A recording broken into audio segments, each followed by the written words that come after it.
نحمده ونصلي على رسوله الكريم عما بعد فأعوذ بالله السميع العليم من الشيطان الرجيم بسم الله الرحمن الرحيم قال الله تبارك وتعالى في القرآن المجيد لن ينال الله لحومها ولا دماؤها ولكن يناله التقوى. سامعین کرام، السلام علیکم ورحمۃ اللہ وبرکاتہ. آج کے اس موضوع میں میں نہایت مختصراً اور جامع آپ کے سامنے قربانی کے فضائل اور مسائل کو پیش کروں گا. آیات قرآنی کی روشنی میں جو کہ آپ کے سامنے میں نے تلاوت کی، جس میں اللہ تعالیٰ فرماتے ہیں لن ینال اللہ لحومها ولا دماؤها ولکن ینالہ التقوی، کہ اللہ تعالیٰ تک نہ تمہارے جانوروں کا خون پہنچتا ہے، اس طرح نہ تمہارے جانوروں کا گوشت پہنچتا ہے. اگر پہنچتا ہے تو اس تک تمہارا تقوی پہنچتا ہے، تمہارے دل کی وہ صفائی اور کیفیت پہنچتی ہے، تمہاری نیت پہنچتی ہے. کیونکہ حدیث مبارکہ میں ہے انما الاعمال بالنیات، کہ ہر عمل کا دار و مدار نیتوں پر ہے. تو قربانی ایک ایسی عظیم عبادت ہے، ایک ایسی عظیم سنت ابراہیمی ہے کہ جس کے متعلق میرے آقا احمد مجتبیٰ محمد مصطفیٰ صلی اللہ علیہ وسلم نے ارشاد فرمایا کہ ہر صاحب استطاعت شخص پر قربانی واجب ہے. وہ شخص جو قربانی کرنے کی استطاعت رکھتا ہے اور وہ قربانی نہیں کرتا تو فرمایا کہ وہ گناہگار بھی ہوگا، اور ایسے شخص کو چاہیے کہ ہماری عیدگاہ کے قریب بھی نہ بھٹکے. جب قربانی کا وقت ہوتا، جانور قریب ہوتا کہ ابھی ذبح کیا جانا ہے، تو میرے آقا اپنی لخت جگر گوشہ رسول بی بی بطول فاطمہ الزہرا رضی اللہ تعالی عنہ کو آواز دیتے اور فرماتے کہ اے فاطمہ، اپنی قربانی کے جانور کے قریب آ جاؤ. جب یہ ذبح ہوگا تو جو ہی اس کا پہلا قطرہ خون کا زمین پر گرے گا تو اس کے گرتے ہی سارے کے سارے گناہ معاف کر دیے جائیں گے. اور اسی طرح اس قربانی کے فضائل میں کہ جانور کے جسم پر جتنے بال ہیں، جو کہ بے شمار ان گنت بال، کہ جسے ہم اپنی زندگی میں نہیں گن سکتے، ہم ان کا شمار نہیں کر سکتے، تو فرمایا کہ جتنے جانور کی کھال پر بال ہیں اللہ تعالیٰ تمہیں اتنی نیکیاں عطا فرمائیں گے. کیونکہ بہت عظیم سنت ہے، اور ایسی سنت کہ جسے سنت ابراہیم بھی کہا جاتا ہے، کہ جب ابراہیم خلیل اللہ، فرشتوں نے اللہ سے فرمایا کہ اے اللہ، آپ فرماتے ہیں کہ میرے خلیل کے دل میں کسی اور کی محبت نہیں، مگر ہم دیکھتے ہیں کہ آپ کے خلیل کے دل میں آپ کی محبت کے ساتھ ساتھ بیٹے کی محبت بھی موجود ہے. اللہ تعالیٰ فرماتے ہیں چلو آزما لیتے ہیں اپنے خلیل کو، مگر یہ ہرگز نہیں ہو سکتا کہ خلیل کے دل میں کسی دوسرے کی محبت گھر کر جائے. تو آزمائش کی گئی، حکم ہوا کہ اپنے بیٹے کو جس کے ساتھ تم بے انتہا محبت رکھتے ہو اللہ کی راہ میں قربان کر دو. سامعین کرام، ہم اپنی اولاد سے کتنی محبت رکھتے ہیں، ذرا ان کو تکلیف ہو تو ہم تڑپ جاتے ہیں، اپنے سینوں سے لگاتے ہیں. اولاد بہت محبوب ہوتی ہے، جسے قرۃ عین کہا گیا. اولاد آنکھوں کی ٹھنڈک ہے، مگر آزمائش کی جا رہی ہے، اور وہ بھی وہ بیٹا جو کہ بڑھاپے کی حالت میں حضرت ابراہیم علیہ السلام کو اسماعیل کی شکل میں اللہ تعالیٰ نے عطا فرمایا. تو اس پر لبیک کہتے ہوئے اسماعیل کو لٹایا جاتا ہے. حضرت ابراہیم خلیل اللہ اسماعیل کے سینے پر بیٹھ جاتے ہیں، اور جو ہی چھری چلتی ہے بسم اللہ اللہ اکبر کہہ کر ان کو ذبح کر دیا جاتا ہے. جب ذبح کر چکے اپنی آنکھوں سے وہ پٹی ہٹاتے ہیں تو کیا دیکھتے ہیں کہ اسماعیل ذبیح اللہ جبرائیل امین کے ساتھ سائڈ پر کھڑے یہ تماشا دیکھ رہے ہیں، یہ منظر دیکھ رہے ہیں. اور جب نیچے نظر پڑتی ہے تو دمبا ذبح ہو چکا ہوتا ہے. اور یوں اللہ تعالیٰ کے حضور میں ابراہیم خلیل اللہ کی یہ آزمائش، یہ قربانی قبول ہوتی ہے، اور ابراہیم خلیل اللہ اپنی اس آزمائش میں کامیابی پاتے ہیں. اسی طرح یہ قربانی حضرت آدم علیہ السلام سے چلی آ رہی ہے.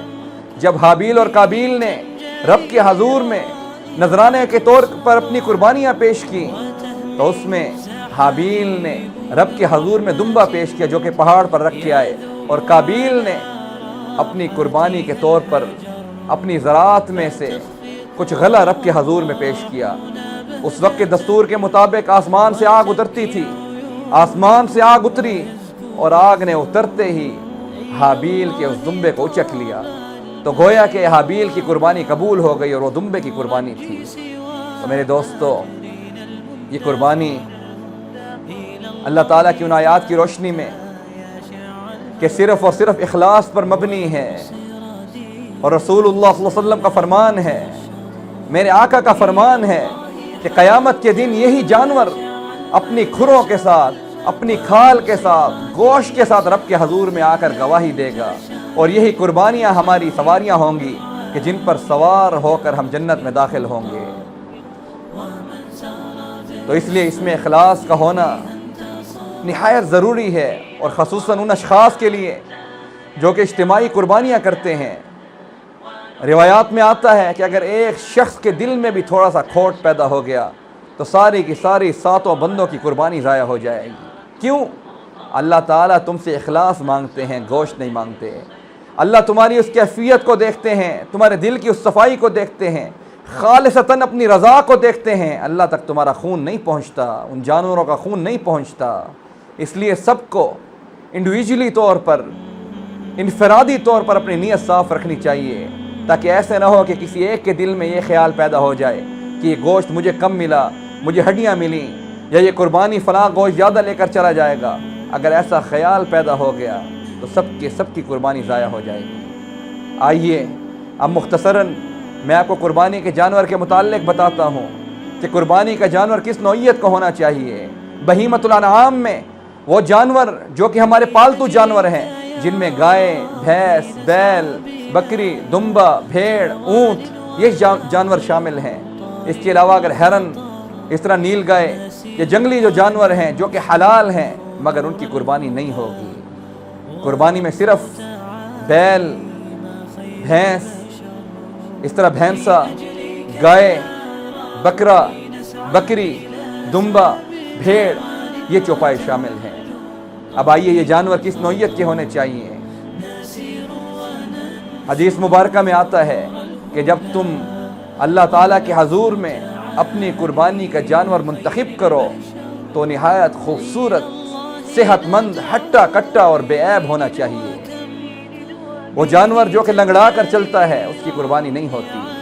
اس طرح کان پھٹے ہوئے، دم کٹی ہوئی، یا اس طرح انتہائی لاغر جانور، بوڑھا جانور کہ جس کی ہڈیوں میں گودا نہیں ہے، تو ایسا جانور رب کے حضور میں قابل قبول نہیں ہے۔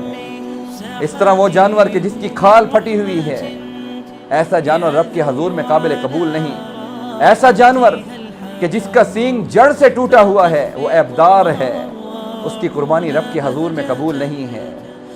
بے عیب جانور جو کہ دکھنے میں خوبصورت ہو، صحت مند ہو، چلنے میں پھرتیلا ہو، صحت مند ہو، طاقتور ہو، ایسا جانور رب کے حضور میں قربانی کے لیے پیش کیا جانا چاہیے۔ اور آئیے میں آپ کو جانوروں کی عمر بتاؤں۔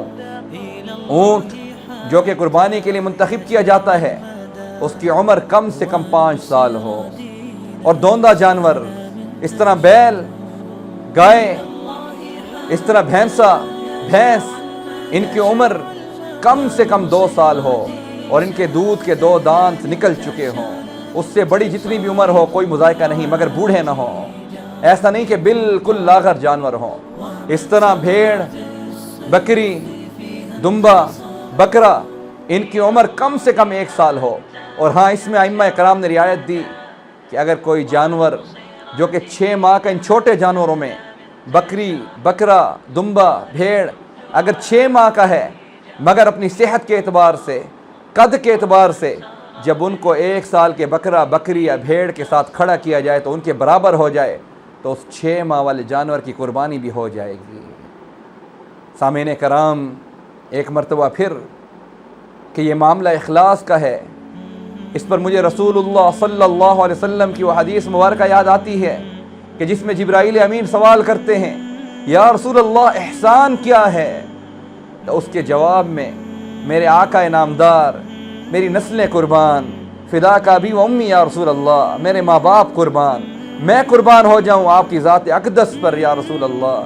کہ آپ ارشاد فرماتے ہیں کہ احسان کے معنی پوچھتے ہو تو سنو، گویا عبادت کے وقت تمہاری ایک کیفیت ہو کہ تم اپنی آنکھوں سے اپنے رب کا دیدار کر رہے ہو، اخلاص نیت تمہاری اس قدر قوی ہو، اگر تمہارے دل میں یہ خیال پیدا نہیں ہوتا کہ تم اپنی آنکھوں سے اپنے رب کو دیکھ سکتے ہو، اگر تم اس قدر تمہارا ایمان کامل نہیں، تمہاری عبادات میں اس قدر اخلاص نہیں، تو ہاں کم از کم یہ خیال اپنے دل میں پیدا کر لو کہ ہمارا رب تو ہر جگہ حاضر اور ناظر ہے اور ہر حال میں ہمیں دیکھ رہا ہے، کیونکہ ان عبادات کا جو محور ہے، ان عبادات جو کہ مشتمل ہیں وہ اخلاص پر مشتمل ہیں۔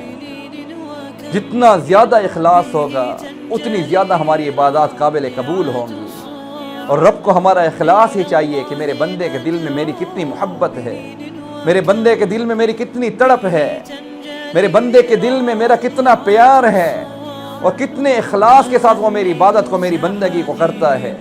تو اسی اخلاص کی بنیاد پر تقوی کا مقام ملتا ہے، اور اسی تقوی پر انسان ایک دوسرے پر فضیلت حاصل کرتا ہے، ورنہ یوں کسی کو کسی پر کوئی فضیلت حاصل نہیں۔ تمام مسلمان برابر بھائی بھائی ہیں، کسی اجمی کو عربی پر، کسی عربی کو اجمی پر، کسی کالے کو سفید پر، کسی گورے کو سیاہ پر کوئی فوقیت حاصل نہیں۔ جب سب نے اپنی زبان سے صدق دل سے کہہ دیا لا الہ الا اللہ محمد الرسول اللہ، تو پھر آقا نامدار احمد مجتبیٰ محمد مصطفیٰ صلی اللہ علیہ وسلم کی حدیث مبارکہ کی روشنی میں کہ پھر تمام مسلمان برابری کے حقوق میں آ گئے۔ کسی مسلمان کو کسی پر کوئی فوقیت نہیں، ہاں اگر فوقیت ہے تو تقوی کی بنیاد پر رب کے ہاں قربت ہے، کہ جس کے دل میں جتنا اخلاص، جتنا تقوی ہوگا وہ رب کے حضور میں اتنا زیادہ مقام پائے گا۔ تو میرے سامعین کرام، آخر میں کہ جب آپ قربانی کا جانور خریدیں تو ان چیزوں کا خصوصاً خیال رکھیں جو کہ ذیل میں بیان کر چکا، اور اس طرح دل میں اخلاص نیت کو رکھیں کہ اللہ، گوشت تو ویسے بھی ہم نے کھانا ہے، گوشت تو ویسے بھی ہمارے ہاں ہی آئے گا، ہمارا ذبیحہ ہمارے گھر میں ہی گوشت پہنچے گا، وہ تو ویسے ہی ہم کھائیں گے، مگر دل میں نیت ہو کہ اللہ ہماری اس قربانی کو قبول فرما۔ پھر اپنی قربانی میں اپنے اقربا کا بھی حصہ رکھیں، اس طرح اس قربانی میں خود بھی کھائیں مگر غربا کو بھی شریک کریں کہ جو یہ قربانی کرنے سے محروم ہیں۔ اور آخر میں ایک چیز جو کہ آج کل بہت زیادہ ہم میں پائی جاتی ہے وہ شوبازی ہے۔ خدا را دکھلاوا مت کریں، اپنے جانوروں کو اللہ نے جس کو جتنی توفیق دی ہے اس قیمت میں وہ جانور خریدتا ہے، مگر خدا کے لیے اس میں دکھلاوا مت دکھائیں۔ ایسا نہ ہو کہ ہماری عبادت، ہمارا پیسہ، ہمارا کیا کرتا ضائع ہو جائے۔ اور پھر جو لوگ قربانی کی استطاعت نہیں رکھتے، جب ہم ان جانوروں کو شو میں، نمائش میں، ان کے سامنے نمائش و نمود میں گلیوں میں پھراتے ہیں اور ایک ایک کو بتاتے ہیں کہ ہم نے اتنے کا لیا، اتنے کا لیا، تو کہیں ایسا نہ ہو کہ غریب کے دل سے آہ نہ نکل جائے کہ دیکھو ان کے پاس اتنے پیسے ہیں اور ہمارے پاس قربانی کرنے کی طاقت ہی نہیں۔ اسلام ہر چیز میں مساوات کا درس دیتا ہے، سادگی کا درس دیتا ہے۔ اللہ نے جس کو دیا اللہ اس کی قربانی قبول کرے۔ تو سامعین، میرے محترم سامعین کرام، سب سے زیادہ بڑھ کر ہم سب کے دل میں اخلاص ہو، اور یہ اخلاص رب کے ہاں قابل قبول ہوتا ہے۔ وما علینا الا البلاغ۔